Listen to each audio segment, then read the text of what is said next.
Bismillahirrahmanirrahim. Assalamualaikum warahmatullahi wabarakatuh. Apa kabar teman-teman semua di rumah? Mudah-mudahan teman-teman selalu sehat dan selalu dalam lindungan Allah Subhanahu wa Ta'ala. Amin ya Rabbal Alamin. Baiklah teman-teman, jangan lupa berdoa. Semoga pandemi ini segera berakhir sehingga kita dapat berkumpul dan berjumpa kembali di dalam kelas. Oke teman-teman. Nah baiklah teman-teman, materi kita hari ini masih dicerita kisah Nabi Muhammad Shallallahu Alaihi Wasallam. Nah minggu yang lalu kita sudah membahas tentang kelahiran Nabi Muhammad beserta peristiwanya teman-teman. Nah minggu ini kita akan bercerita atau Bu Guru akan bercerita tentang Nabi Muhammad waktu kecil teman-teman. Yuk kita saksikan sama-sama videonya. Selamat menonton teman-teman. Kisah Nabi Muhammad Sallallahu Alaihi Wasallam. Muhammad kecil yang membawa berkah. Bayi Muhammad disusui oleh Halimah As-Sa'diyah selama 2 tahun. Lalu dilanjutkan dalam pengasuhannya hingga usia 5 tahun. Selama diasuh oleh keluarga Halimah, Muhammad kecil membawa banyak keberkahan dalam kehidupan mereka. Namun di akhir masa pengasuhan Muhammad, terjadi peristiwa Syak al-Sadr, yaitu pembelahan dada yang membuat Halimah khawatir akan keselamatan anak susuannya itu. Telah menjadi tradisi baik di kalangan wanita Mekah yang baru melahirkan untuk menyusukan bayi mereka kepada wanita-wanita yang tinggal di dusun atau pedesaan. Kondisi pedesaan yang segar dan lingkungan yang masih alami membuat anak-anak tumbuh dengan sehat, kuat, dan dapat berbahasa Arab dengan fasih.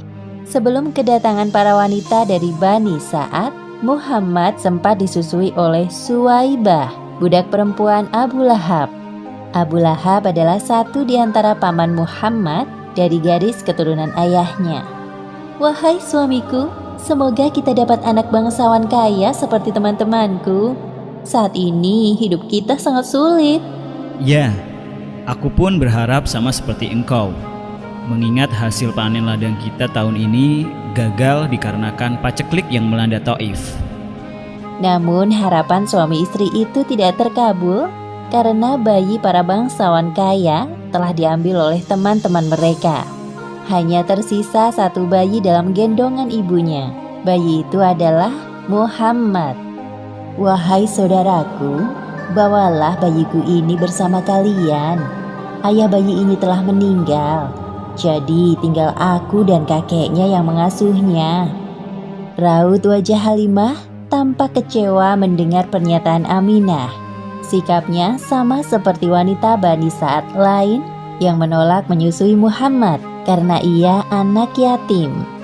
Wahai suamiku, bagaimana ini? Semua bayi telah dibawa pulang oleh teman-teman kita. Aku tidak ingin kita pulang dengan tangan kosong. Apa kita bawa saja bayi yatim yang baru saja engkau temui itu, wahai istriku? Demi Allah, aku akan kembali kepada wanita yang menggendong bayi yatim itu dan membawa bayinya pulang bersama kita. Entah kenapa bayangan bayi itu seakan tidak mau pergi dari pikiranku. Semoga keputusan kita ini dapat membawa keberkahan. Ayo, lekas kita temui ibu itu lagi. Akhirnya Halimah dan Harits bin Abdu al-Uzza menemui Aminah dan bayinya. Di satu sisi Aminah merasa lega, namun di sisi lain ia sedih harus berpisah dengan Muhammad. Aku mohon jaga baik-baik Muhammadku. Kelak dia akan menjadi orang besar dan berpengaruh. Amin. Kami akan berusaha memberikan yang terbaik untuk anakmu, Bu. Selamat jalan wahai anakku. Ibu akan menunggumu di sini. Setelah berpamitan dengan Aminah, Halimah menunggangi keledainya yang kurus. Tiba-tiba ia merasakan keanehan pada keledainya. Aneh sekali, aku seperti tidak sedang membawa beban. bayi ini sangat ringan dan juga keledaiku ini seperti bertambah kuat saja. Padahal sewaktu berangkat ke Mekah kemarin, ia berjalan sangat lambat. Tidak hanya itu, sesampainya di rumah, Halimah merasakan keanehan lain. Setelah menyusui Muhammad, baru kemudian Halimah menyusui bayinya sendiri. Alhamdulillah, bayi ini menyusu dengan lahap. Semoga dia betah tinggal di rumah kecil kita ya suamiku. Semoga ini pertanda baik, wahai istriku. Lihatlah bayi kita, ia tertidur pulas, tidak seperti malam-malam biasanya yang menangis terus. Ketika suami Halimah mengecek ke dalam kandang ternak, ia dapati unta mereka mengeluarkan susu. Padahal unta itu cukup tua dan sudah tidak mengeluarkan susu setetes pun sebelumnya. Wahai istriku, pasti engkau tidak percaya apa yang aku bawa. Coba, minumlah. Apa ini? Susu unta? Iya, benar. Unta tua kita akhirnya mengeluarkan susu lagi. Engkau telah mengambil anak yang penuh berkah, wahai istriku. Demi Allah, Muhammad benar-benar membawa keberkahan dalam keluarga kita. Setelah beberapa waktu berlalu, pasangan suami istri itu dikejutkan dengan pemandangan asri di depan rumah. Subhanallah, tanah yang sebelumnya kering menjadi subur. Lihat juga kambing-kambing kita yang kurus menjadi gemuk. Terima kasih ya Allah atas semua nikmat-Mu. Keberkahan demi keberkahan dirasakan oleh keluarga Halimah setelah kedatangan Muhammad. Itulah balasan atas ketulusan mereka dalam merawat dan menyayangi Muhammad. Tak terasa 2 tahun berlalu begitu cepat. Tiba saatnya Halimah mengembalikan Muhammad kembali ke pangkuan Aminah. Ibu dan anak itu saling melepaskan kerinduan setelah 2 tahun berpisah. Anakku tersayang, engkau sudah besar dan tampak sehat sekali. Ibu sangat merindukanmu. Melihat hal itu, Halimah dan Harits merasa terharu. Keduanya saling berpandangan. Dengan apa aku dapat membalas kebaikan kalian? Sebenarnya kami sangat bersyukur bisa merawat Muhammad. Ia sudah kami anggap seperti anak sendiri. Jikalau diizinkan, kami ingin merawat Muhammad lebih lama lagi. Bukan bermaksud lancang, wahai ibu Muhammad. Aku dengar Mekah sedang dilanda wabah penyakit. Apa tidak sebaiknya Muhammad tinggal bersama keluarga kami di dusun Bani Sa'ad? Terkait permintaan kalian, aku perlu berdiskusi terlebih dahulu dengan kakeknya. Tidak lama kemudian, Abdul Muthalib datang. Beliau memberikan keputusan yang bijak. Aminah menyadari bahwa usulan Halimah dan suaminya itu baik. Meskipun sebenarnya ia masih merasa berat jika harus berpisah dengan Muhammad secepat ini. Sejujurnya aku sangat senang melihat cucuku ini tumbuh dengan sehat. Jadi keputusanku demi kebaikannya juga. Kami izinkan Muhammad kembali ke dusun Bani Sa'ad sampai usianya genap 5 tahun. Harapanku adalah kelak Muhammad dapat belajar berbicara dengan fasih karena terbiasa mendengar bahasa Arab yang murni. Meskipun berat, aku setuju dengan keputusan kakek. Namun untuk beberapa hari ini, biarkan Muhammad bersamaku. Setelah itu kalian boleh membawanya pulang ke Taif. Terima kasih atas kebaikan kalian berdua. Kami sangat bersyukur dapat kembali merawat Muhammad. Halimah dan suaminya memiliki 3 orang anak. Namanya Abdullah, Unaisah, dan Syaimah. Mereka semua menjadi saudara sepersusuan Muhammad. Belum genap di usianya 4 tahun, Muhammad ikut menggembala kambing bersama saudara-saudaranya. Pada saat itulah terjadi peristiwa pembelahan dada Muhammad oleh malaikat yang menyamar menjadi manusia. Ibu, Muhammad kita. Hah? Muhammad kenapa, nak? Muhammad dibunuh oleh seseorang. Hah? Yang benar saja. Tunjukkan pada kami, di mana Muhammad? Halimah dan suaminya segera berlari menemui Muhammad. Wajahnya tampak pucat. Halimah langsung memeluk Muhammad dan menanyainya. Apa yang terjadi padamu, nak?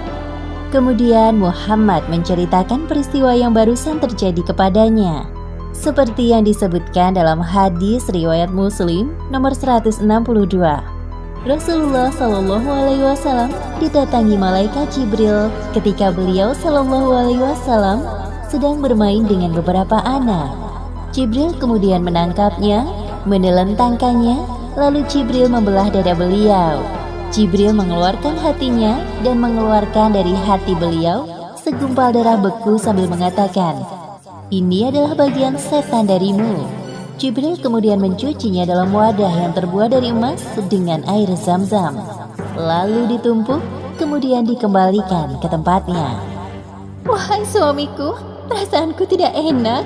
Secepatnya aku akan membawanya kembali ke Mekah. Aku takut setan telah menggodanya. Iya, kalian berdua berhati-hatilah. Setelah peristiwa menggemparkan itu, Halimah bermaksud menyerahkan Muhammad kepada ibunya sebelum waktu yang ditentukan. Wahai saudariku, apa terjadi sesuatu pada putraku sehingga membuatmu menemuiku sebelum waktu yang telah kita sepakati? Iya, memang terjadi sesuatu kepada putramu. Aku rasa kami telah menyelesaikan tugas untuk mengasuhnya. Sekarang saatnya aku kembalikan ia kepadamu.